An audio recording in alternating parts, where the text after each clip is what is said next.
बिस्मिल्लाहिर्रहमानिर्रहीम। लाखों करोड़ों दुरूदो सलाम मोहम्मद मुस्तफ़ा सल्लल्लाहु अलैहि वसल्लम और आले मोहम्मद पर। मैं हूं उमर दराज गोंदल। काजी फाइज ईसा के जाने से सिर्फ सुप्रीम कोर्ट के बाद ये जो मंजरनामा तब्दील हुआ है, तो काजी की रुखसती के साथ सिर्फ हुकूमत यतीम नहीं हुई, बल्कि इलेक्शन कमीशन भी इस परेशानी का शिकार है। और उससे कहीं ज्यादा कुछ काजी साहब के हम ख्याल जो है वो सुप्रीम कोर्ट में परेशान है। अब ख्वाहिश तो ये थी और शोर तो ये मचाया जा रहा है कि जी जस्टिस मंसूर अली शाह साहब इस्तीफा क्यों नहीं दे रहे, जस्टिस मुनीब इस्तीफा क्यों नहीं दे रहे। भाई नहीं देंगे इस्तीफा, क्यों इस्तीफा दें वो। लेकिन अब काजी साहब के हम ख्यालों के मुतालिक खबर जरूर आ रही है कि शायद इस्तीफे तैयार हो गए हैं। उसमें पहली इत्तलात यह है कि उस ग्रुप के कुछ जजेस ने इस्लामाबाद से दावा यह है कि जस्टिस याया अफरीदी के साथ मामला रफा दफा करने की कोशिश की है और मुद्दा साबिक या जाने वाले या रिटायर पर डालने की कोशिश की है कि भाई हमारा तो कोई कसूर नहीं था, वो मौसूफ थे ही ऐसे। असल जिस इस्तीफे की मैं बात कर रहा हूं वो ये नहीं है। आप जानते हैं कल फुल कोर्ट अदालत हुई थी, फुल कोर्ट मीटिंग हुई थी और मैंने आपको बताया था कि उसमें एडहॉक जजेस को नहीं बुलाया गया या उस मीटिंग के अंदर शरीक नहीं थे। अब इत्तलात ये आ रही हैं कि ऐसा नहीं था कि उनको एजेंडा नहीं भेजा गया था या उनको पहले आगाह नहीं किया गया था। इत्तलात ये है कि सुप्रीम कोर्ट के 19 जजेस इंक्लूडिंग 2 एडहॉक जजेस, तमाम के तमाम जजेस को इस फुल कोर्ट मीटिंग का एजेंडा भेजा गया था कि उसमें क्या कुछ जेर बहस आना है या उसका मकसद क्या है। और फिर इत्तलात यह है कि फुल कोर्ट मीटिंग से पहले जो वेटिंग रूम होता है जहां पे जजेस आमतौर पे बैठते हैं, जरा चाय पीते हैं और उसके बाद वो चले जाते हैं मीटिंग के लिए, तो वहां पे भी एडहॉक जजेस मौजूद थे। यानी उनको आगाह भी किया गया, वो जहनी तौर पे तैयार भी थे और वो आ भी गए फुल कोर्ट मीटिंग के लिए। लेकिन जब फुल कोर्ट मीटिंग होने लगी तो उन 2 एडहॉक जजेस को अंदर नहीं बुलाया गया या अंदर नहीं ले जाया गया। तो दूसरे लफ्जों में आखिरी मोमेंट पे यह फैसला किया गया कि इन जजेस को बुलाने की जरूरत नहीं है और इनको फुल कोर्ट मीटिंग के अंदर शायद नहीं बैठना चाहिए। अब इसको लेके बताया जा रहा है, अब एडहॉक जजेस कौन से हैं? एडहॉक जजेस में से नंबर 1 तो सरदार तारिक मसूद साहब हैं। ये वही जज साहब हैं जो कहते थे कि ये बुनियादी इंसानी हुकूक हमें कहां लेकर जाएंगे। ये वही थे जो जिनके जाने के ऊपर काजी साहब गाने गाते थे कि अभी जाने की जिद ना करो, तो वो जिद उन्होंने की। दूसरा फिर मजहर आलम मियां खेल साहब हैं, उन्होंने इनकार कर दिया था कि मैं सुप्रीम कोर्ट में एडहॉक जज के तौर के ऊपर नहीं आना चाहता। लेकिन और फिर उस बुनियाद के ऊपर मौजूदा चीफ जस्टिस याया अफरीदी साहब ने उनकी नॉमिनेशन की मुखालफत भी की थी कि जब वो इनकार कर रहे हैं तो हमें उस चीज को कंसिडर नहीं करना चाहिए। लेकिन फिर काजी साहब ने यह कहा कि नहीं, मैं उनको मना लूंगा, और यह बात दुरुस्त साबित हुई और उन्होंने उनको मना लिया और इस तरह से वो सुप्रीम कोर्ट में आ गए। फिर शोर पड़ गया कि ये कौन से केसेस के अंदर बैठेंगे। तो उस वक्त की जो कमेटी थी जिसमें मंसूर अली शाह साहब और मुनीब साहब थे, उन्होंने ये तय किया, चूंकि इनको लाया इसलिए गया है कि जो फौजदारी केसेस हैं उनका बर्डन बहुत ज्यादा सुप्रीम कोर्ट के ऊपर, तो उस बर्डन को कम करने के लिए इनको लाया गया है, तो इसलिए ये वही केसेस सुनेंगे। तो फिर जब जस्टिस मुनीब को कमेटी में से निकालने की कुछ फजूल किस्म की वजूहात काजी साहब ने बयान की, तो उसमें यह भी था कि जी उन जजेस को कन्फाइन कर दिया गया पर्टिकुलर केसेस तक। तो अब वो जो हम ख्याल दोनों जज हैं जिनको लाया, तो बुनियादी तौर पर इसलिए 4 को लाना चाहते थे, 2 आए कि आने वाले वक्तों में अगर मंसूर अली शाह साहब चीफ जस्टिस बनते हैं तो उनका रास्ता रोका जाए। तो अब इतलात ये है कि अब इन जजेस को जब ये होगा तो इमरान वसीम जो कोर्ट रिपोर्टर हैं उनके मुताबिक ये दिल बर्दाश्ता तो होंगे और अब देखना यह है कि उसको कितना फील करेंगे। अब सवाल यह है कि क्या वो इस्तीफे देने जा रहे हैं, क्या वो अपने आप को अलग करने जा रहे हैं।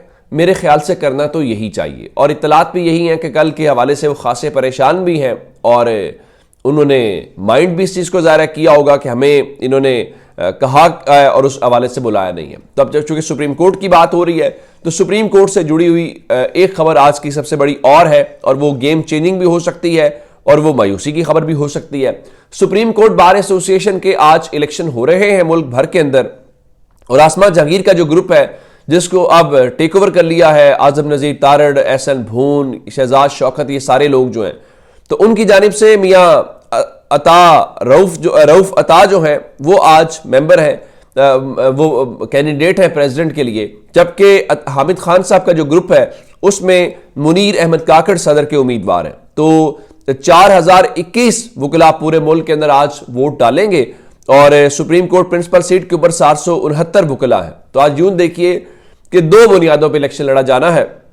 जो आसमान जहांगीर का ग्रुप है वो डीएचए के प्लॉट्स के ऊपर इलेक्शन आज लड़ रहा है। तो देखना यह है कि डीएचए प्लॉट्स की बुनियाद के ऊपर सुप्रीम कोर्ट के वकला वोट करते हैं या फिर जो हामिद खान का ग्रुप है वो अगर जीत गए तो फिर हुकूमत के लिए इस पूरे ये जो तरमीम वाला मामला है उसके ऊपर परेशानी का सामना करना पड़ सकता है। अब इस हवाले से जो इस एक और डेवलपमेंट है वो सुप्रीम कोर्ट के हवाले से ये है कि जो चीफ जस्टिस है उन्होंने कुछ पाबंदियां भी आयद की हैं। बताया गया है कि जो यूट्यूबर्स हैं और जिन अफराद के पास किसी इदारे का कार्ड नहीं है वो अब सुप्रीम कोर्ट में दाखिल नहीं हो सकेंगे। अब इस हवाले से इत्तलात ये आई हैं कि ये मामला इस वजह से हुआ कि याया अफरीदी साहब जो है वो जुमे की नमाज पढ़ रहे थे सुप्रीम कोर्ट की मस्जिद के अंदर। तो वहां पे कोई यूट्यूबर थे और उन्होंने उनकी तस्वीर बनाई जिसकी बुनियाद के ऊपर फिर एसपी सिक्योरिटी को भी चेंज किया गया और कल फुल कोर्ट मीटिंग के अंदर भी उस रजिस्ट्रार को भी बुलाया गया था जो सिक्योरिटी के मामलात को देखते हैं। तो शायद ये एक्शन इसलिए हुआ है। हुआ अगर किसी ने तस्वीर बनाई है तो गलत है, ज़ाहिर है वहां पे आपको ख्याल करना चाहिए जजेस की प्राइवेसी को, जजेस की सिक्योरिटी और बहुत सारी चीजें जो होती हैं। अब हो गया ये मामला। आगे चलते हैं जनाब। मलेशियन वजीर आजम के हवाले से इत्तलात ये हैं कि वो इमरान अभी हाल ही में आप जानते हैं कि अनवर इब्राहिम साहब मलेशिया के वजीर आजम जो है वो पाकिस्तान के दौरे के ऊपर आए थे और उन्होंने इमरान खान से अडयाला जेल में मुलाकात की दरखास्त की और मुलाकात की दरखास्त की जिसे पाकिस्तान ने मुस्तरद कर दिया, नंबर 1। उसके बाद उनका ठीक है अगर इमरान खान से मुलाकात नहीं हो सकती तो पाकिस्तान तहरीक इंसाफ के साथ बतौर जमात हो सकती है और बताया गया कि उमर अयूब को और दीगर लोगों को इस बारे में आगाह भी कर दिया गया। लेकिन यह तयशुदा मुलाकात होने के बावजूद ये मुलाकात नहीं हो सकी थी या ये मुलाकात नहीं होने दी गई थी। अब ये इंकशाफ कैसे हुआ है, ये बात कैसे पता चली है? जुल्फी बुखारी जो पाकिस्तान तहरीक इंसाफ के रहनुमा है उन्होंने मेहदी हसन के प्रोग्राम के अंदर इस बात का दावा किया कि ये सब कुछ हुआ था। अब मेरे ख्याल से ये एक ऐसी बात है, अगर मलेशियन वजीर आजम मिलना चाह रहे थे तो इसमें क्या कबाहत थी? वो हमारे दोस्त हैं, हमारा ब्रदर मुल्क है। तो इमरान खान कोई अल्लाह माफ़ करे पाकिस्तान के कोई गद्दार या दुश्मन तो नहीं है, एक मुहिब्बे वतन पाकिस्तानी है जिनकी वजह से पाकिस्तान को बहुत इज्जत मिली, जो पाकिस्तान का और पाकिस्तान का नाम और पाकिस्तान का झंडा सरबुलंद करने में उनका बड़ा किरदार है। तो आप ये क्या छोटी छोटी चीज़ों के हवाले से कर रहे हैं? उसको छोड़ के अगली खबर सुनिए कि एक अहम ख़त जो है वो अमरीकी सदर के मेज़ के ऊपर पहुंच गया जिसकी तस्दीक हो गई है। आप जानते हैं कि अमरीका के मुख्तलिफ जो अरकान कांग्रेस है उन्होंने ख़त लिखा। उस ख़त में उन्होंने कहा कि अमरीकी सदर जो हैं वो चेक करें कि इमरान खान की जान को लेके क्या ख़तरात हैं, नंबर 1।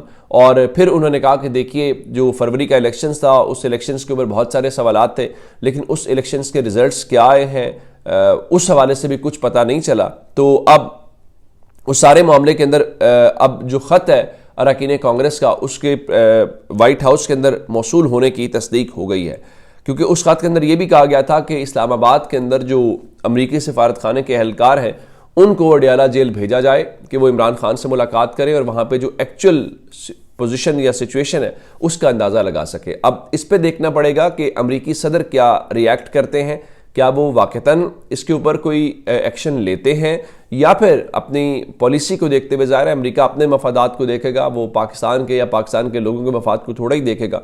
हो सकता है कि वो अपनी पॉलिसी को परसू करें और इसके ऊपर खामोशी का इजहार करें या हो सकता है कि वो कोई कमेंट्स पास करें।